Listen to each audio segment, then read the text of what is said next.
अस्सलाम वालेकुम दोस्तों, इनसाइड भी मौजूद खबर में खुश आमदीद। इस्लामाबाद के सर्कल्स के अंदर एक खबर का आजकल बहुत ही ज़्यादा चर्चा है और इस्लामाबाद के सर्कल्स इस बात की तरफ इशारा कर रहे हैं कि जनाब अगर ये खबर सामने आ गई तो बहुत ही बड़ा धमाका होगा और इतना बड़ा धमाका होगा जो पाकिस्तान के सिस्टम को भी ले दे जाएगा, क्योंकि यहाँ पर जो करप्शन है जिस तरीके से पेनिट्रेट कर चुकी है, और मैं ये वो पैसों वाली करप्शन की बात नहीं कर रहा, इखलाकी करप्शन की बात कर रहा हूँ। ये जिस हद तक पेनिट्रेट कर चुकी है जनाब, ये तो बहुत सारे लोगों को ले दे जाएगी। ये जो धमाका खेज खबर है इसका ताल्लुक ना पाकिस्तान की एस्टैब्लिशमेंट से है और ना ही पाकिस्तान की एग्जीक्यूटिव से है, बल्कि इसका ताल्लुक पाकिस्तान की अदलिया से है। और इस हवाले से इस्लामाबाद के सर्कल्स में यह खबर गर्म है कि कोई एक बहुत ही वेल रिप्यूटेड, बहुत ही ज़्यादा रीजनेबल खातून जो हैं वो एक मुमकिन तौर पर प्रेस कॉन्फ्रेंस करने जा रही हैं और अभी तक मुख्तलिफ हलके उनको इस प्रेस कॉन्फ्रेंस करने से रोक रहे हैं।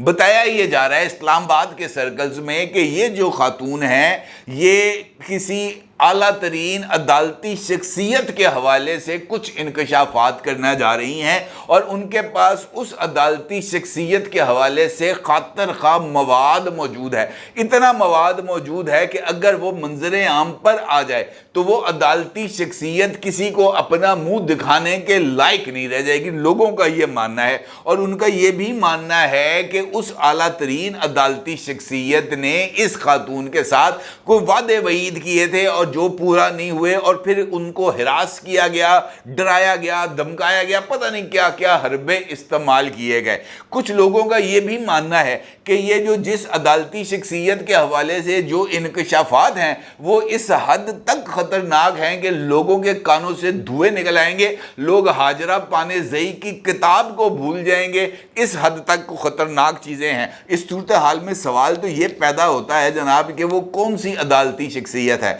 उस खातून का उस अदालती शख्सियत के साथ राब्ता कैसे हुआ, उस खातून को क्यों हिरासा किया गया और अब उस खातून की पटारी के अंदर कितने सपोलिये हैं जो बाहर निकलने के लिए और उस अदालती शख्सियत को डसने के लिए तैयार है, और वो जो सपोलिये हैं वो किस तरीके से पटारी में से बाहर निकलेंगे और इस पटारी को खोलने के लिए जो तकरीब है वो कब तक मुनक्कद होगी। इंपॉर्टेंट सूरत हाल है और इसके ऊपर बात करना बहुत ही ज़्यादा ज़रूरी है। और दूसरी बात यह है कि इस सारी सूरत हाल पर बात करना इस वजह से भी ज़रूरी है कि पाकिस्तान की अदलिया तो इस वक्त वाक़अतन एक ऐसा मरकज़ बन चुकी है जहां पर तो लोगों को हर रोज़ एक नए से नया शगुफा ही सुनने को मिलता है। अभी कल की ही बात ले लें कि सुप्रीम कोर्ट ऑफ पाकिस्तान के जजेस की कमेटी जो supreme court practice and procedures act के तहत मार्ज वजूद में आई है उसके कुछ मीटिंग मिनट्स सामने आए हैं और वो मीटिंग मिनट्स भी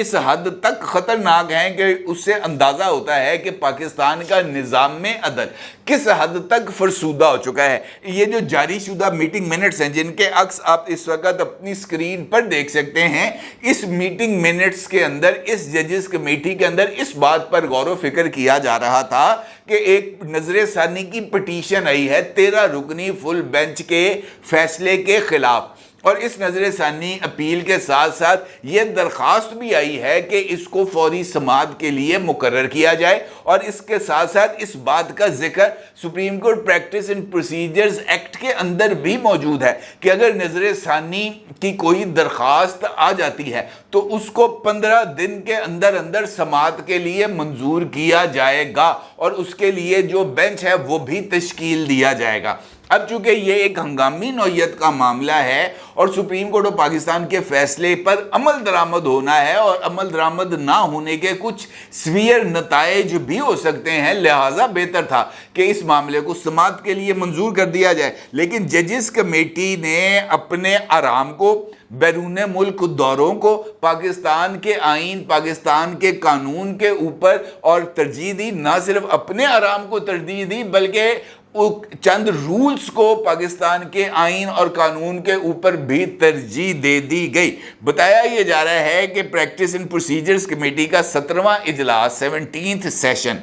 chief justice mister justice Qazi Faez Isa की सरबराही में हुआ और इस इजलास में जस्टिस मंसूर अली शाह और जस्टिस मुनीब अख्तर ने मौक़िफ़ इख्तियार किया कि नज़र सानी की दरख्वास्त सिर्फ वही 13 जजेस सुन सकते हैं जिन्होंने मरकजी केस सुना हो। इजलास के मीटिंग मिनट्स के मुताबिक जजेस का ये कहना था कि केस का तफसीली फैसला भी जारी नहीं हुआ और बहुत सारे जजेस गर्मियों की छुट्टियों पर हैं और जजेस ने बैरून मुल्क भी जाना है, लिहाजा सुप्रीम कोर्ट ऑफ पाकिस्तान के रूल्स के मुताबिक इस केस को छुट्टियों के बाद तक ही मौखर किया जाए और इस केस को नए अदालती साल के आगाज़ पर, जो कि 5 सितंबर से होगा, इस केस को उस वक्त तक के लिए मौखर कर दिया जाए। इस पर जस्टिस काजी फाइज ईसा का कहना था कि नजर सानी का हक आइन ने दिया है, जजेस के आराम और आसानी को नहीं, आइन को तरजीह देनी चाहिए। फौरी तौर पर नजर सानी को समाअत के लिए मुकर्रर ना किया गया तो ये नाइंसाफ़ी होगी, जिस पर अक्सरियती फैसले के तहत इस केस को 2-1 की अक्सरियत से मुस्तरद कर दिया गया और इस बात का फैसला किया गया जनाब कि इस केस को अब गर्मियों की छुट्टियों के बाद ही सुना जाएगा। और चीफ जस्टिस ने इस मामले के ऊपर बहुत ही ज़्यादा गमो गुस्से का इजहार किया। फिर जैसे ही ये खबर सामने आती है तो सोशल मीडिया पर कुछ नई डिस्कशंस का आगाज़ होता है और इसमें कुछ लोग जो हैं एक दूसरे के आमने सामने भी आ जाते हैं। ख़ास तौर पर अगर मैं आपसे ये कहूँ कि इस केस को लेकर जनाब अब्दुल क़य्यूम सिद्दीकी और असद अली तूर साहब एक दूसरे के आमने सामने आ जाते हैं तो ये कहना भी कुछ ज़्यादा गलत नहीं होगा। अब्दुल क़य्यूम सिद्दीकी साहब ने एक ट्वीट किया जिसके अंदर उनका ये कहना है कि जस्टिस आयशा मलिक साहिबा छुट्टी पर हैं, लिहाजा 2 माह तक मखसूस नशिस्तों पर नजर सानी का केस नहीं सुना जाएगा। इसके जवाब में जनाब असद अली तूर साहब जो हैं वो उनको उसका जवाब देते हैं और ये कहते हैं, ओ मेरा baby client, come from your own account my lordship, stop using touts. ठीक है जी, यानी वो अब्दुल क़य्यूम सिद्दीकी साहब को मुखातब करते हैं, मुखातब करके कहते हैं कि आप जो है बराह रास्त यानी चीफ जस्टिस को मुखातब कर रहे हैं सतूर साहब, और वो कहते हैं कि जनाब आप अपने अकाउंट से आएँ। टाउट यानी अब्दुल क़य्यूम सिद्दीकी साहब को असद तूर साहब जो हैं वो टाउट डिक्लेयर कर रहे हैं और ये कहते हैं कि टाउट्स के अकाउंट्स को यूज़ ना करें। फिर इसके जो बाद जनाब एक वकील साहब हैं अब्दुल मुईज़ जाफरी साहब, वो इसी मीटिंग मिनट्स को टैग करते हैं, अपनी ट्वीट के अंदर अटैच करते हैं और एक पोस्ट करते हैं और वो इस पोस्ट पे ये जिक्र करते हैं, the CJP dissents to the majority of the practice and procedure committee turning down the urgency of a review to the reserve seats case, sitting irreparable harm is being claimed as being caused to the state's interest and that is a core constitutional rights. He wants the review to be heard urgently even if it means cancellation of the holidays. The CJP also desires that the review to the 63A decision must also be heard urgently regardless of the vacation. Meanwhile, the appeal to the already declared illegal military trials of the civilians is now here to be found. There is no urgency to cancel vacations where individuals in military custody are deprived of liberty and dignity after months of confinement already declared illegal by the larger bench of the Supreme Court. यानी अब्दुल मुईज़ जाफरी साहब जो हैं वो chief justice पर तनकीद करते हैं और वो ये कहते हैं कि जनाब मखसूस नशिस्तों का केस छुट्टियों के बावजूद सुना जा सकता है। ये जो है क्या नाम लेते हैं, आर्टिकल 63A का केस छुट्टियों में सुना जा सकता है। तो क्या वजह है कि मिलिट्री अदालतों का जो फौजी अदालतों का केस है वो छुट्टियों में नहीं सुना जा सकता, अगरचे उस केस को छुट्टियों में सुनना चाहिए क्योंकि इसके साथ दर्जनों लोगों की ज़िंदगियां, दर्जनों ख़ानदानों का जो फ्यूचर है वो इससे वाबस्ता है और वो ये ट्वीट कर देते हैं। इसके जवाब में जनाब अब्दुल क़य्यूम सिद्दीकी साहब अब्दुल मुईज़ जाफरी साहब को दोबारा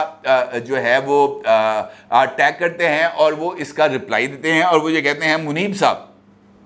आप जजिस कमेटी में राय दे चुके हैं, दस्तखत कर चुके, आपका ट्विटर पर क्या काम, ویسے بھی آئین قانون کی بات ہو رہی ہے، آپ تو دوسری مرتبہ آئین توڑنے کے مرتکب ہوئے ہیں، اب ٹویٹری دلائل تو نہ دیں۔ یعنی جس طریقے سے اسد طور صاحب نے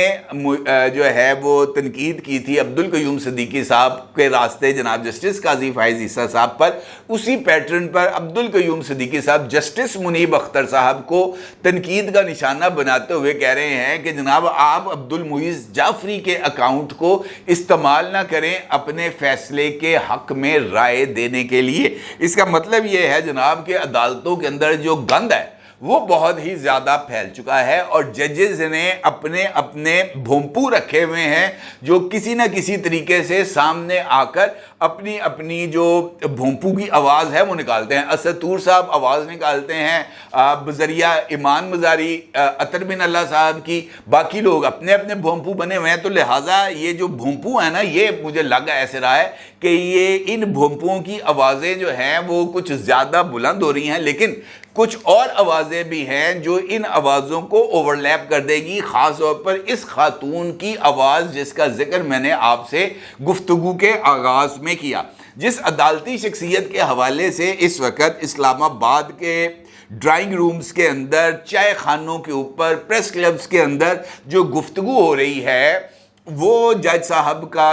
عدالتی شخصیت کا تعلق جو ہے وہ اسلام آباد سے ہے، اسلام آباد ہائی کورٹ سے ہے۔ اس عدالتی شخصیت کا تعلق بتایا یہ جا رہا ہے کہ وہ عدالتی شخصیت ان 6 عدالتی شخصیات میں شامل ہے جنہوں نے ایک خط ارسال کیا تھا جس کے اندر اس بات کا ذکر کیا گیا تھا کہ جناب یہ جو ہے نا مداخلت ہو رہی ہے ہمارے کاموں میں اور اس مداخلت کو روکا جائے۔ انہی عدالتی شخصیات میں سے یہ عدالتی شخصیت ہیں جن پر یہ الزام ہے کہ انہوں نے اپنے آفس کو یعنی اپنے اختیار کو استعمال کرتے ہوئے ایک خاتون کو ہراساں کیا اور سیکچولی ہراس کیا انہیں، اور ان کو مسٹریٹ کیا، اور اس کے ساتھ ساتھ ان کو راغب کیا کہ وہ ان کے ساتھ ایک بندھن میں آئیں، اور اس کے جواب میں ان کو کسی طرح کا کوئی ریلیف یا ان کو کسی نہ کسی طریقے سے اکاموڈیٹ کیا جائے گا۔ اب وہ جو چیزیں تھیں وہ پوری نہیں ہوئیں۔ اب وہ جو خاتون ہے جس کو ہراس کیا گیا تھا وہ اس وقت تلی بیٹھی ہے کہ جناب میں نے نیشنل پریس کلب اسلام آباد میں ایک دھواں دھار پریس کانفرنس کرنی ہے، اور اس خاتون کے بارے میں اسلام آباد کے سرکلز میں یہ خبر گرم ہے کہ اس کے پاس اس عدالتی شخصیت کے حوالے سے کچھ تصاویر بھی موجود ہیں، ان کے ساتھ کو پیغامات کے اسکرین شاٹس بھی اس کے پاس پڑے ہیں، کچھ وائس نوٹس بھی ہیں اس کے پاس جو یہ چیزیں ریلیٹ کر رہے ہیں۔ اس کے ساتھ ساتھ اور بھی کچھ آڈیوز، کچھ ویڈیوز اس طرح کا اس کے پاس، وہ کہتی ہے کہ میرے پاس جو ہے نا بھرپور سامان موجود ہے جو اس عدالتی شخصیت کے لیے بہت کافی ہو سکتا ہے۔ اب کچھ لوگ درمیان میں پڑے ہوئے ہیں جو اس خاتون کو کہہ رہے ہیں کہ جناب آپ نے ابھی فی الحال یہ کام نہیں کرنا، اور اس کو روکنے کی کوشش کر رہے ہیں، اور اس میں کچھ وکیل ہیں جو آج کل منظر عام پر ہیں، اور اس کو یہ سمجھانے کی کوشش کی جا رہی ہے کہ آپ نے ابھی یہ کام کریں گی تو یہ صورتحال ہو جائے گی خراب، کل کو عمران خان کی حکومت نے آ جانا ہے اور آپ کے لیے بن جانی ہے مشکل، کیونکہ عمران خان صاحب کے لیے تو یہ جو ججیاں ہیں یہ تو کوئی معنی نہیں رکھتی، آج اگر نکال دیں گے تو کوئی بھی صورتحال ڈیولپ ہو جائے گی، لہٰذا بہتر یہ ہے کہ ابھی آپ خاموش رہیں، چپ رہیں، آپ یہ احسان کریں گے، آپ کے جواب میں آپ پر احسان کیا جائے گا، عمران خان آ جائیں گے تو آپ کے لیے ستے خیر ہیں، آپ کے لیے بہاریں ہیں۔ اب کچھ لوگوں کا یہ ماننا ہے کہ ان جج صاحب کو لے کر آلریڈی بھی بہت زیادہ کنٹروورسی ڈیولپ ہو چکی ہوئی ہے، لہٰذا اس صورتحال میں اگر یہ والا کٹا ان کے لیے کھل جاتا ہے تو ان کے لیے جو سروائیول ہے، ویسے بھی بڑے ڈیسنٹ سے لگتے ہیں، بڑے جیسے کہتے ہیں نا اچھے منہ متھا لگن والی بھائی دی شخصیت ہے، تو وہ زیادہ خراب ہو جائیں گے، لہٰذا آلریڈی ان کے بکھیڑے اتنے ہیں کہ اگر ایک بکھیڑا اور آ گیا سامنے تو بس بہت بری صورتحال ہو جائے گی، لہٰذا اس خاتون کو یہ بات باور کرانے کی کوشش کی جا رہی ہے۔ ابھی تک تو وہ تلی بیٹھی ہے جناب کہ میں نے کرنی ہے پریس کانفرنس، اور لوگ اس کو روکنے کی کوشش کر رہے ہیں، اور اگر اس میں کوئی تصفیہ نہ ہوا تو آنے والے چند دنوں کے اندر یہ جو دھماکہ خیز پریس کانفرنس ہے یہ ہمیں سننے کو ملے گی، اور اس کے بعد پھر کنٹمپٹ کے نوٹسز بھی آئیں گے۔ لیکن دیکھنا یہ ہے کہ اس پریس کانفرنس اگر یہ ہوتی ہے تو اس کے اندر جو چیزیں ہیں وہ کس حد تک کریڈیبل ہوں گی، اور وہ کس حد تک جو ہے وہ اس پرپس کو سرو کر پائیں گی جو وہ خاتون چاہتی ہے کہ وہ پرپس ہے۔ وہ دیکھنے کی بات ہے اب یہ کیا چیز نکلتی ہے اس میں سامنے سے، یہ بعد میں پتہ چلے گا۔ اپنی رائے ضرور اظہار کیجیے گا۔ آپ کا بہت شکریہ۔ اللہ حافظ۔